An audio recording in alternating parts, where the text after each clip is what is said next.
پیشواؤں نے دو طریقے رکھے ہیں. ایک طریقہ زہد ہوتا ہے اور ایک طریقہ عشق ہوتا ہے. طریقہ زہد میں ریاضت ہے، مجاہدے ہیں تزکیہ نفس کے لیے، لیکن اس کے لیے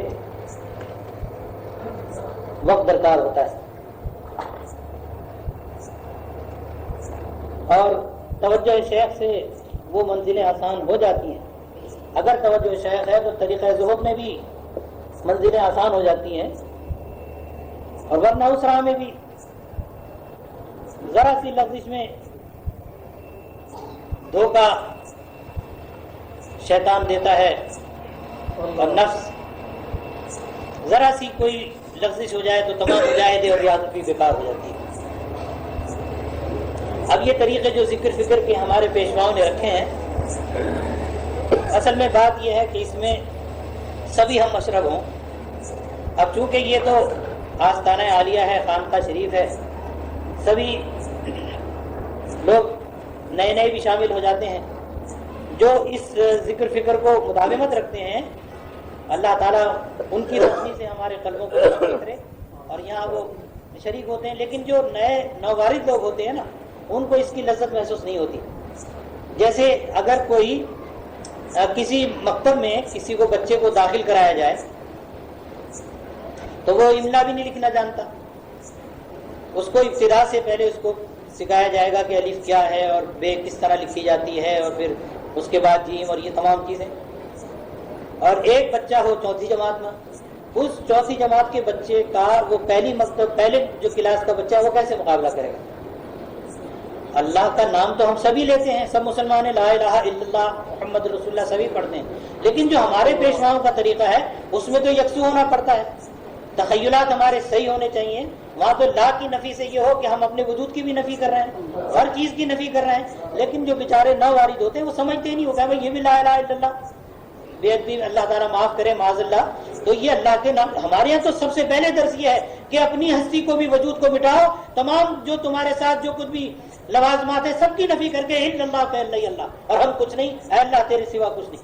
تو جب ہماری یہ حالت ہوتی ہے تو اس وقت نفی اس بات کا ایک لطف ہوتا ہے. اور جب سبھی ہم مشرب اور ایک سا کے طریقت کے سب ایک خیال تخیلات ہوں اور یکسو ہوں تو پھر تو ایک کیف واحد ہوتا ہے.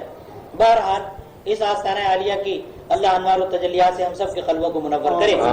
تو یہ خیال نہ کرنا میں ایک عام بات اس وقت کر رہا ہوں. البتہ ہماری حاضری یہاں ہو جانی یہ بھی بہت بڑی اللہ تعالیٰ کی مہربانی ہے کہ اس کے پاکوں کے دربار میں ہم حاضر ہیں آستانے پر. اور جو اولیاء اللہ کے یہ مزارات مقدسہ ہوتے ہیں یہ مظہر عون الہی ہوا کرتے ہیں. ہاں یہاں توجہ ہے ان کی، اور اللہ تعالیٰ اپنی مہربانی سے اس کو دائم اور قائم رکھے اور ہم کو ہمیشہ اپنے نیک بندوں کے آستانوں پر حاضری کا شرف دے. اچھا تو میں یہ عرض کر رہا تھا کہ طریق زہد جو ہے اس میں مجاہدات ہوتے ہیں.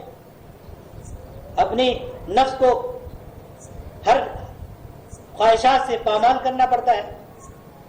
بڑے بڑے مجاہدات ہمارے پیشواؤں نے کیے، آپ کو سب علم ہے. اور ایک طریقہ عشق ہے. تو اس کی مثال پہلے بھی دی تھی اور میں اب پھر آپ کو عرض کرتا ہوں. مثال کے طور پر ایک زمین ہمیں آباد کرنی ہے اور اس زمین کے اندر درخت لگے ہوئے ہیں، کانٹے دار ببول ہے، کیکر ہیں، اور اس کے اندر ہمیں کاشتکاری کرنی ہے. اور زمین جتنی ہمارے وہ رقبہ ہے اس کو آباد کرنے کا، اس کے اندر ان تمام درختوں کو ہمیں اگر ایک ایک کر کے ہم اس کو اکھاڑتے تو وقت چاہیے. ایک ایک درخت کو اگر ہم نکالتے جائیں تب کہیں جا کر کے کھدائی کرائیں اور اس کو ایک ایک درخت کو نکالتے جائیں کاٹتے جائیں تو بڑا وقت درکار ہے. اور ایک طریقہ یہ ہو سکتا ہے کہ اس تمام جتنا بھی وہ زمین کے اندر وہ درخت ہیں ان سب میں ایک دم آگ لگا دی جائے. اب جب آگ لگا دی جائے گی تو لازمی بات ہے کہ سارے درخت جل جائیں گے اور زمین ہموار ہو جائے گی. اس میں اتنی مشکل پیش نہیں آتی جتنی ان ایک ایک درخت کو چن چن کر نکالنے میں آتی ہے. تو یہ طریقہ عشق ہے. جیسا مولانا روم علیہ الرحمہ نے فرمایا،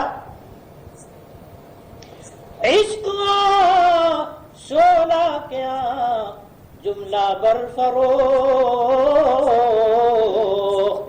ہر جز معشوق جملہ راب سو جو کچھ بھی معشوق کے علاوہ ہوتا ہے محبوب کے، اس کو ہر ایک کو وہ جلا کر کے اس کا وہ شعلہ ہے کہ وہ سب کو خاک کر دیتا ہے۔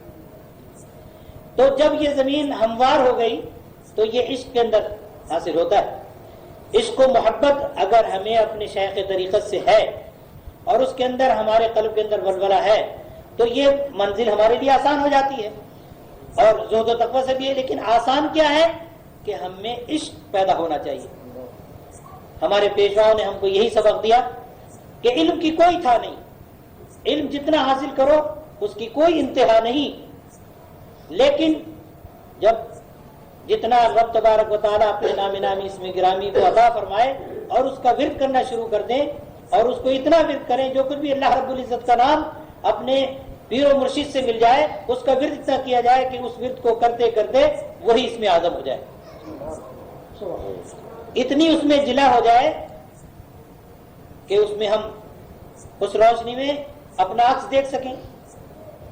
اے عزیز، مثال کے طور پر ایک لوہا لے لیا آپ نے زنگ آلود، اس زنگ آلود لوہے کو آپ رگڑنا ہے تو پہلے تو اس کا زنگ چھوٹے گا، اور زنگ چھوٹنے کے بعد اس کا پھر وہ لوہا جو ہے جب آپ رگڑے جائیں گے تو اس میں چمک پیدا ہوتی چلی جائے گی، جتنا آپ اس کو رگڑیں گے اور مانیں گے اس میں سیکل ہو جائے گی، نکل ہو جائے گی، جب اس میں پالش ہو گئی تو پھر آپ اس میں اپنا عکس دیکھ سکتے ہیں۔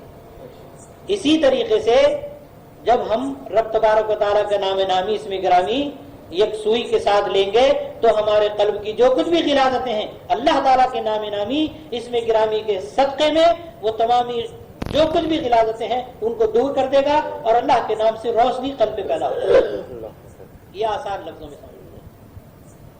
اور پھر دنیاوی اور دینی علوم میں اب آپ کو تکمیل کرنی یا اس کے اندر ترقی کرنے کی حاجت نہیں رہتی۔ پھر جب علم رب تبارک و تعالیٰ نے اپنے نام کی روشنی عطا فرما دی تو پھر تو تمام ہی حجاب ہٹ جاتے ہیں، پھر تو رب تبارک و تعالیٰ واردات عطا فرماتے ہیں قلبوں پر۔ یاد رکھنا کہ ہمارے پیشواؤں نے اتنا ورد کیا کہ ان کا کوئی سانس اللہ کی یاد سے غافل نہیں۔ مذاق قلندری کیا چیز ہے؟ قلندر وہ ہوتے ہیں کہ جو لوگ نوافل عبادت اور ریاضت اور مجاہدے کریں، یہ سب کو ما سوائے اللہ رب العزت کے سب سے منہ موڑ لیتے ہیں اور بے نیاز ہو جاتے ہیں۔ اتنی رب تبارک و تعالیٰ کی یاد میں محو ہوتے ہیں کہ ان کو ہوش ہی نہیں ہوتا، ان پر زیادہ جذب کا عالم ہوتا ہے اور اس کی یاد میں محو ہوتے ہیں، ان کا کوئی سانس خالی نکلنا ان کے لیے حرام ہوتا ہے۔ اتنی محویت کا ان پر غلبہ ہوتا ہے کہ مغلوب الحال ہو جاتے ہیں، پھر سلوک کا بھی واردات ہوتی ہیں، لیکن زیادہ تر مجذوبیت اور جذبے کا عالم ہوتا ہے۔ زیادہ تر کثرت نوافل اور جد و جہد تزکیہ نفس کی ان کو ضرورت نہیں، یہ تو محو ہے اس کے عشق میں، بس اسی کی یاد میں، اسی کی سانس میں، ہر وقت اسی کی رغبت میں، یہاں تک کہ آنے والے کو بھی نہیں پہچانتے کہ تم کون۔ جب یہ حالت واردات ہوتی ہے تو یہ قلندری رنگ ہوتا ہے۔ خداوند کریم اپنے کرم سے ہمیں اپنے تمامی پاکوں کی ادائیں عطا فرمائے۔ جنہوں نے جس طریقے سے رب تبارک و تعالیٰ کا قرب حاصل کیا، اللہ رب العزت ہماری ان سے نسبت رکھے قائم، ان کی ادائیں ہمیں نصیب فرمائے۔ تو اس لیے بڑی سخت ضرورت یہ ہے کہ ہم کسی پر یہ نہ خیال کریں کہ یہ ایسا ہے یہ ویسا ہے، چنو چرا کرنا یہ عقل کا کام ہے۔ عشق و محبت تو یہ ہے کہ جس طریقے سے ہو اس کی لگن کے اندر اپنے آپ کو مستغرق رکھو، محو ہو جاؤ، دوسرے کی طرف نظر نہ اٹھاؤ، یہ دیکھو کہ ہمارا قلب میں اس وقت کیا تخیلات ہیں۔ اگر ذرا کوئی غلط خیال ہوا تو سمجھ لو کہ سارا کیا کرایا برباد ہو جاتا ہے۔ خداوند کریم اپنے پاکوں سے جو ہمیں نسبت عطا فرما رکھی ہے اس میں دوام عطا فرما۔